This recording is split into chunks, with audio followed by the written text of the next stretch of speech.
এই সিচুয়েশনে তোমাদের মতন এত বড় ব্লগাররা আমার পাশে এসে দাঁড়াবে আমি কখনো কল্পনা করি নাই। এবার টিকটকার ইতিকে দেখেই ভুয়া ভুয়া স্লোগান দিল জনতা। লজ্জায় সেখান থেকে কাঁদতে কাঁদতে চলে গেল ফারজানা ইতি।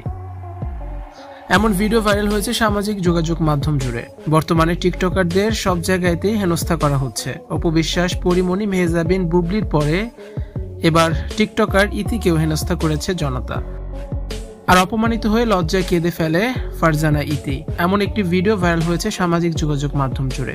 এরপরে শুরু হয়েছে নানান রকমের আলোচনা ও সমালোচনা। টিকটকার ইতি 1 বছর ধরে বেশ ভাইরাল হয়েছেন। স্বামীকে নিয়ে ব্লগ ভিডিও বানান তিনি। তার স্বামী তার থেকে অনেক বেশি বয়স্ক। টাকার লোভে বিয়ে করেছেন এমন কথা তাকে সবসময়ই কমেন্টসে শুনতে হয়। স্বামীর সাথে ইতালির মিলান শহরে স্থায়ীভাবে বসবাস করেন ইতি। এবার প্রবাসী বাঙালিরা ইতালির একটি অনুষ্ঠানের আয়োজন করেন। সেখানে আমন্ত্রণ পেয়েছিলেন ইতি।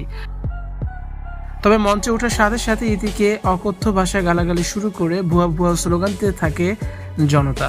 ইতির কোনো কথা কেউ শুনতেই চায় না।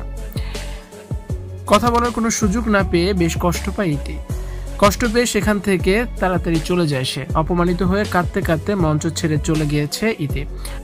বাড়ি ফিরে লাইভে এসে এমন হেনস্থার শিকার হয়ে কান্নায় ভেঙে পড়েন ফারজানা ইতি। কিছু কিছু মানুষ তাকে ছোট করতে ভুয়া ভুয়া স্লোগান দিয়ে এভাবে অপমানিত করেছে।